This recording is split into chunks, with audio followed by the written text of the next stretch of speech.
I did this pretty fast. It was fixed in 2024. And so I'm going to go back through and start looking at the various interviews that Sebastian Rogers has done. And looked at this, well, I'm going to crunch it up in a little bit more, you know, look at it. But take a little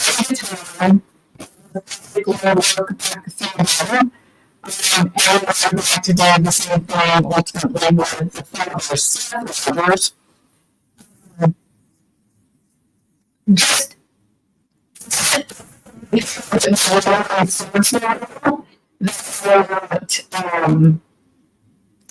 monitoring. All right. So check your mic. Okay, that is fine. Let's see what's going on. Yikes. Let me see what's going on.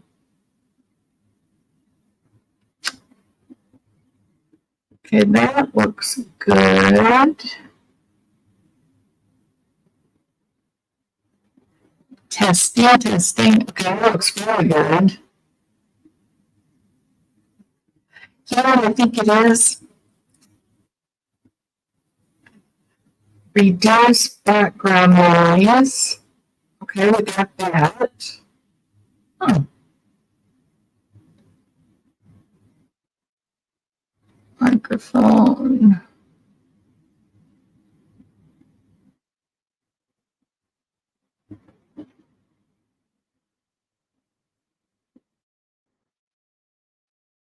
Oh, maybe that's a little better.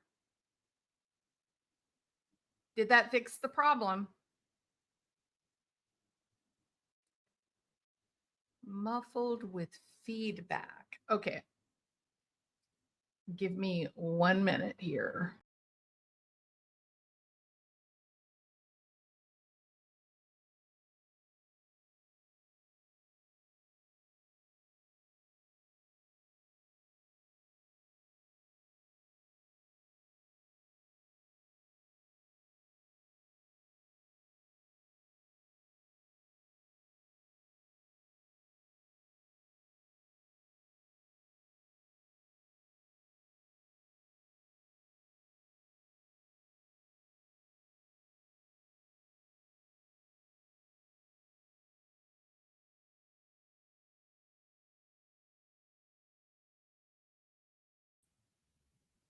Now then, do you think it's any better?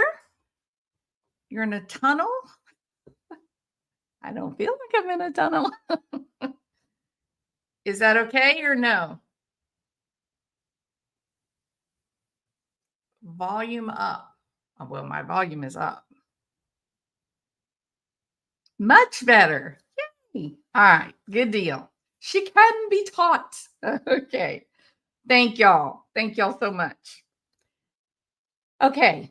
I guess I'll start out. Well, I hate to do that. We're just going to dive right in. You know what? People are forgiving and they're wonderful and they're kind. And so if you guys had to fumble through the first few minutes of this, my deepest apologies. And I would appreciate your graciousness and my lack of status as a professional audio technician.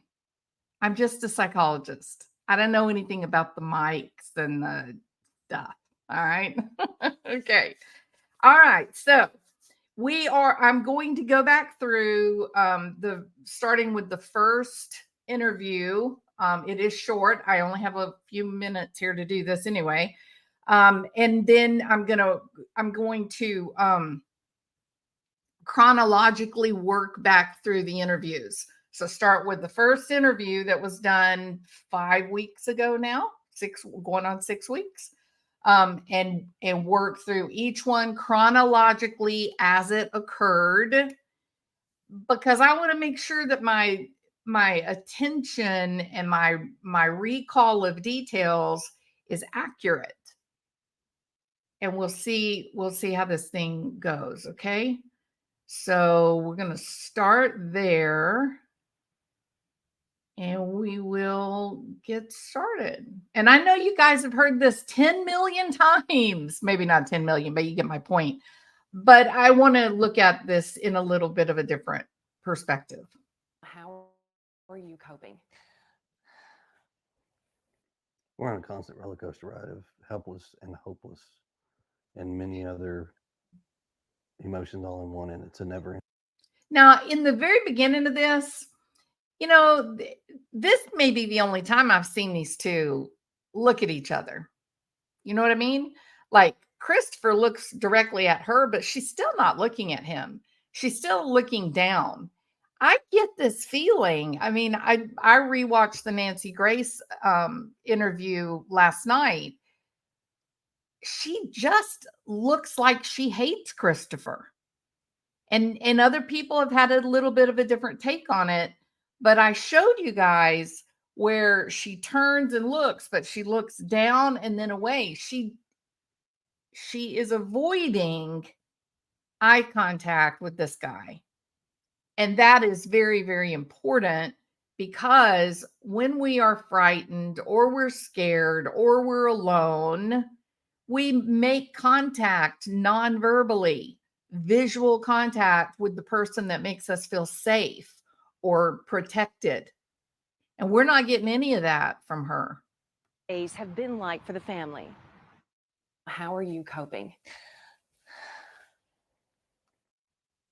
Now, I also heard the behavior panel. They like that she put the tissue up on top of her nose and didn't do a lot of excess wiping for tears that were not there. They thought this was an authentic move. It looks curious to me. It looks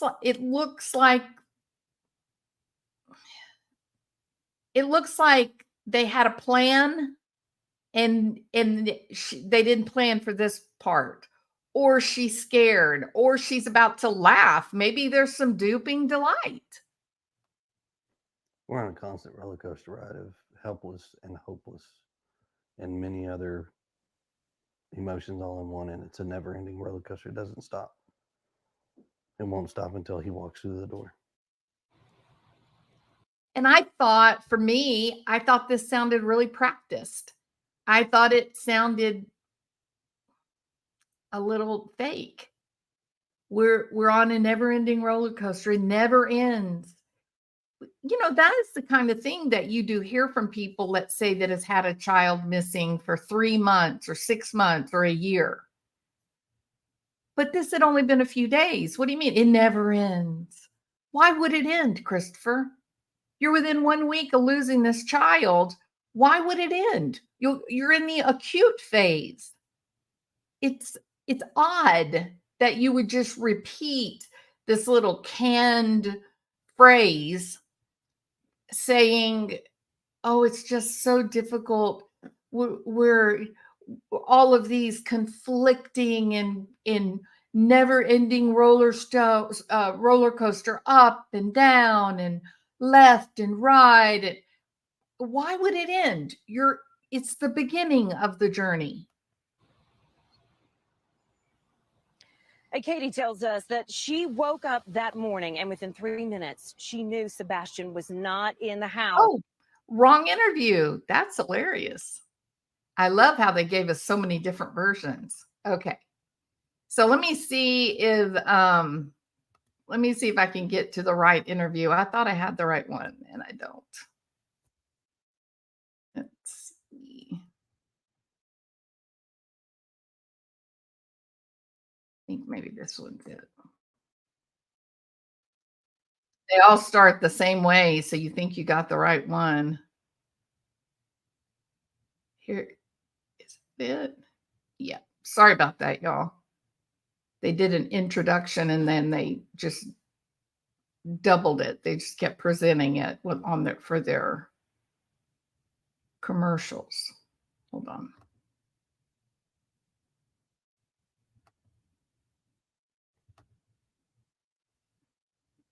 All right. Sorry about that. Let's go. And this street will be flooded again with family and relatives all waiting to hug and love him. And Stepdad Chris says it's been an emotional roller coaster that all started Sunday night, February 25th. Pretty normal. He was playing in his room. When I told him to go to bed, he did. um, That's strange to me.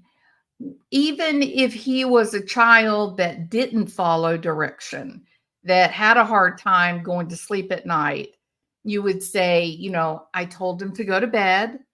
As usual, it took a little while, but we did it. I didn't understand this reaction. I told him to go to bed, and he did.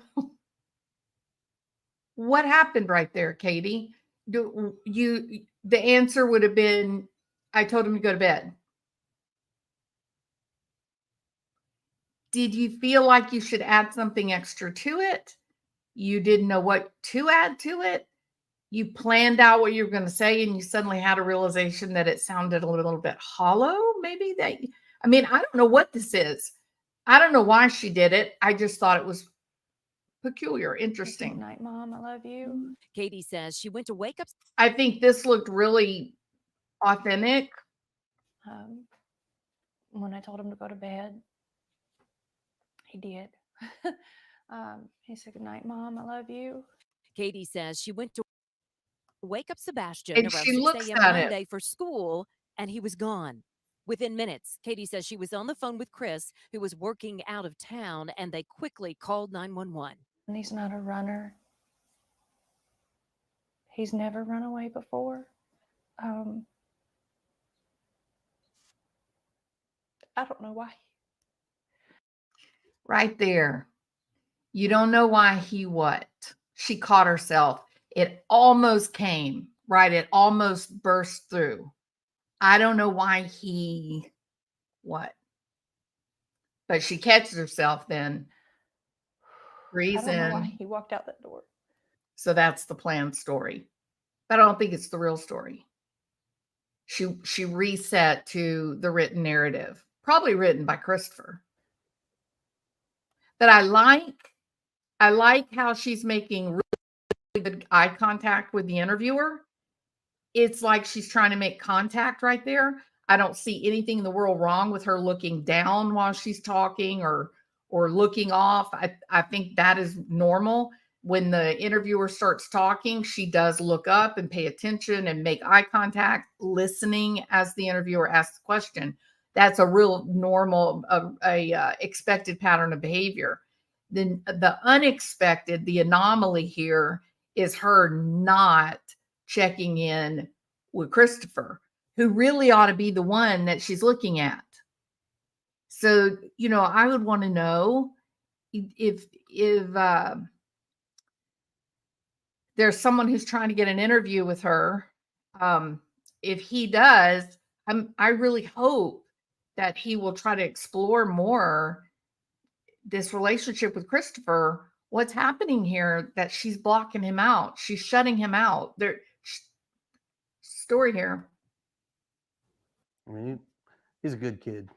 He's not a mischievous child by any means. Katie and Chris say Sebastian is not on social media. While he loves to play Minecraft, they tell me he does not have any online capabilities. I asked if there was any reason he might want to leave. We've been combing over that day and even the weeks before he left, and I don't. So if you look at Christopher here, watch Christopher. Christopher gets very nervous. I'm going to slow this down. And keep your eye on Christopher as she answers this question. It's going to sound a little weird. Capabilities. Like she's I my asked grandkid. if there was any reason he might want to leave. We've been combing over that day and even the weeks before he left, and I hadn't been able to figure it out. He's that morning he was laughing, he was joking. It's as if Sebastian vanished. Now, I don't understand why she said that morning he was laughing and joking. I thought he wasn't in the bed that morning. I thought when you went in there to wake him up, he wasn't there. So that seemed peculiar to me as well, that she would say, I've been trying to figure it out. But that morning he was laughing and joking. What morning? The morning he went missing? He wasn't there to be laughing and joking, according to your story. Left, and I hadn't been able to figure it out. He's that morning he was laughing, he was joking. It's as if Sebastian What do y'all think of that? Her saying that morning he was laughing and joking. No. Yeah, Tiffany. So Tiffany says she's talking about Sunday morning when they went out for the day. I think we all projected that onto her. She wasn't talking about Sunday. That's not what she was talking about. We assumed that would be the only thing that would make sense, right? We thought, okay, well, what could that mean? But is that really what she's talking about in that minute? And when she moves forward, it's a little strange. And I'm not going to put words in her mouth. This was one of those moments that she said something that sort of took me back, and I thought, okay, this lacks logic. vanished. No sign of him on any video throughout the community. Thousands of miles logged by law enforcement, canines, helicopters, even dive teams, and no sign of him. Chris and Katie tell me they've been harassed, people pointing fingers at them. You're not in this situation. You don't quite understand. I wish people would step back, take a different wide open view, and not assume what they know. Which is why I'm doing this, right? I'm doing what he's saying. Take a step back, take a wide open look, because now we have 5+ weeks of behavior, action, inaction. We got a lot more now than we did when these interviews first happened. And so Christopher here invites this.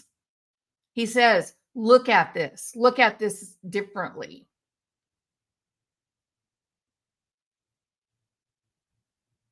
I am not defending her by a long. Let's see.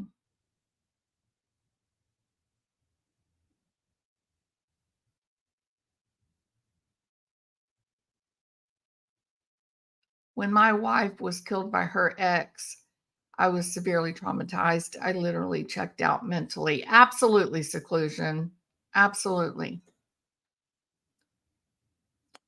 I think she corrected that morning he was laughing and joking quickly to support Sunday. Chris gives a nod soon. It was a weird moment.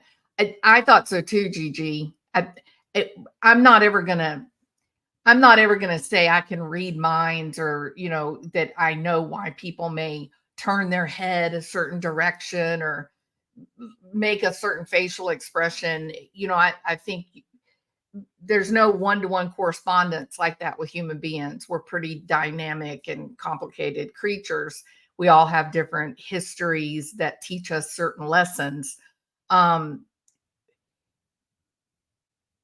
always hear from the behavior analyst, I always hear them say, if you hold your hands, show your palms, you're being open, you're being honest, right? Well, if you watch somebody who has violent trauma in their lives, if they've been assaulted, if they were the recipient of childhood physical abuse, those people very often will do this while they're talking to you. It's like this. It's a barrier. It's safety. It's widening their safety zone. So I'm not altogether sure that I can't look at this type of behavior and say, oh, look, they're telling the truth. I don't believe that anybody has the ability to do that. But I think that if someone is consistently doing these types of motions, I think you should pay attention to that. It has meaning, but we don't necessarily are ever going to know what that meaning is. So I'm still very perplexed by her failure to connect visually with him. She just seems protected against him. He looks right dead at her. He like pointedly several times, and she just doesn't do that. A couple of times we've seen her do it. It's almost like she's looking for confirmation or approval, which unfortunately we do see with like abused kids. They'll say something and then quickly look at the parent to make sure the parent's not angry or upset. So It's just better to stick to the facts. Are you? yeah, that's true, Mr. Proudfoot. So it is better to stick to the facts. And I think after 5.5 weeks of this, I think that's what's really got people very uncomfortable. And, you know, I think that's why Nancy Grace is uncomfortable and other professionals that are on YouTube. I think people have now become very bothered because the facts change for you. You don't tell a consistent tale. Your stories really change. The facts of these stories change in a really dramatic way that normally doesn't happen when people are telling the truth. If someone is telling the truth, the story may change, but not the important details. The important details will remain the same. So yeah, we're here 5.5 weeks later, and the details are the important ones have been changed multiple times. You've outright lied or said a mistruth or misremembered what you previously said. I mean, I can clean up the verbiage to try to sterilize it to make it as least offensive as possible. But, a rose by any other name is a rose. And if the stories that you're telling are dramatically different, then people don't think you have any credibility. Step back, take a different wide open view, and not assume what they know. It's just, and at this point now, when this interview is happening, he could say that, this idea of assuming things, he could say that because it happened, the interview happened just within the week that Sebastian went missing.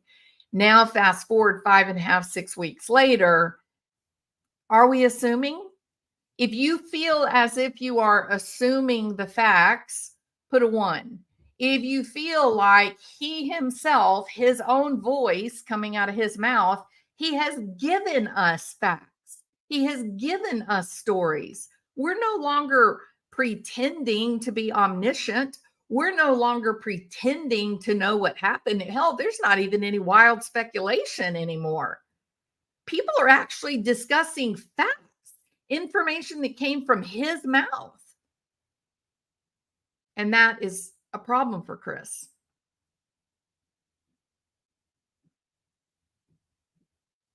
All right.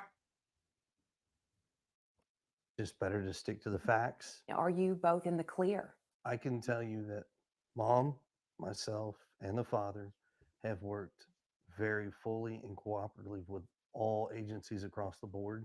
We have anything that they've wanted, we have provided. What do you want to say to Sebastian? What do you want him to? So he claimed they're all 3 in the clear. That's not true. They're not going to clear anyone. That's not standard police procedure. He misleads and he says, oh, yeah, we all took polygraphs. No, Katie took a polygraph. And the questions that were asked were, do you know where Sebastian is? She could very well not know where he is because someone took him and just drove away and didn't tell her where they were taking him.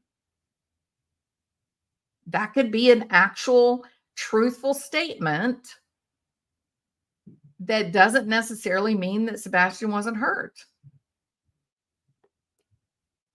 Did you hurt him? No. Maybe she didn't. Maybe somebody else did it. then she could answer truthfully. To hear from you right now. That we love you so much and we want you to come home and you're not in trouble. So I Katie did did- hear, this still wasn't the right interview that I wanted to use, but that's okay. I did hear some people that were really, really worried about the end here where she says, I want you to come home. You're not in trouble. I don't really have a problem with that. I think that is, I think that would be with a teenager, especially one that might have a behavior problem. I think that would be common to say, if you ran away, we just want you to know we don't care that our fear is that you're safe. We want you to come home where you'll be safe. And when you get here, please don't be afraid that you're going to be in trouble. We're not going to, punish you. We're worried and we're scared for you. And we would like for you to come home where we know you're safe. You won't, be punished. I don't really see anything wrong with that. So I don't have too much trouble with that. But true, the truth doesn't typically change. So the question is, when did Chris leave to go out of town for work? And that, is a big point of discussion among YouTubers. I want to remind everybody, remember Jodi Arias. And I tried to say I tried to say this exact same thing regarding Charlie Adelson. Just because your phone pings in a location that's 2-3 hours away, that doesn't mean you're there. If I'm gonna be up to no good and I'm gonna need an alibi, I'm gonna knowingly set up a situation where my phone is left intentionally 3 hours away from where I'm going to be back in Tallahassee stirring up trouble. See what I mean? So I think, if Juan Martinez, who was the prosecutor of Jodi Arias was in deep shock. She never, ever, ever expected that anyone would put together that she bought more gasoline than her car would hold. And then they ended up finding receipts from a Walmart or Kmart or something where she actually purchased gasoline containers, plastic gasoline containers. And then one of her friends made the comment innocently that she had borrowed some gas containers. So Juan Martinez and his brilliant group of researchers and detectives, they all got together and started paying attention to exactly how much gasoline was that, how much was stored, how much would have gone into the tank, figured out the exact number of miles that were driven, how many miles directly to where she said she was, as compared to how many miles it would have taken her to drive to Travis's house in Arizona and then to the cover story. And lo and behold, golly, guess what matched up perfectly? The number of gallons of gasoline that she purchased and put in the car, as well as filling up 3 of these gas canisters, ended up being exactly the amount she needed to drive from her starting point to Travis Alexander's house and then to the alibi. But she told everybody she just went straight from the starting point to the alibi. What do you mean? I couldn't drive all the way to Arizona. I couldn't have done that. There's no receipt showing me buying gasoline in Arizona. I don't know what you're talking about, Juan Martinez. And thank goodness, he put it together. We didn't get that out of Tallahassee. You had a guy say, "Oh, well, I decided to leave early on my trip, and I just went to this shady little, crappy little motel south of Atlanta and spent the night there before moving on into Tennessee."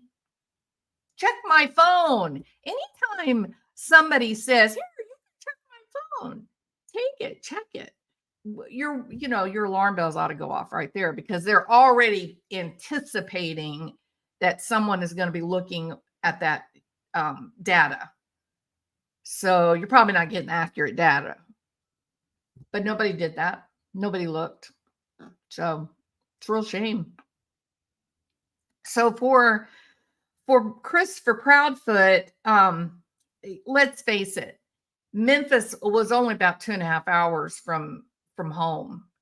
We really don't have any accurate determination when he left. I think it's more likely that maybe he was at home, went back to work, left the phone there to make it look like he spent the night there, and then came back, maybe even renting a car or something, and whatever happened.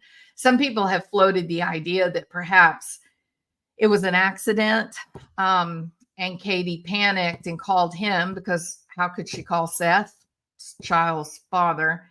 Called Chris and said, "We had this terrible accident. What am I going to do?" And he said, "Don't worry, I'm on the way. I'll help you." She did leave the house. She says she was gone about 45 minutes looking for Sebastian that morning. Where did she go? Did she meet someone? What did Christopher Proudfoot mean when he said, "Hurry, they're on their way"? Who exactly? So it's very strange. Who is that? Who she went and met when she drove? She was gone for 45 minutes. They? Who would be they? All right. So this was a quick live. I don't, often do them this small. They could need some Z's. Perhaps they purchased new phones, burner phones, maybe. Yep. Possible. Get a new computer, communicate over fake Facebook Messenger, and then trash the computer when you're done. You do that. I mean, there's ways to trick technology. So, and well, Erie Sunset, that is a very good point. And there are a lot of people that are feeling uncomfortable, especially after the way they acted toward some of the searchers, that I really think CP's parents are involved. There was some kind of bizarre, traveling that took place not long after Sebastian went missing. And, I heard people say, well, it was the step grandparents. It's not the real grandparents. Okay, I don't know if you even remember being a child or not, but grandparents are grandparents. In fact, there was a family across the street, an older man and woman across the street that lived there for many years. And my daughter was very young.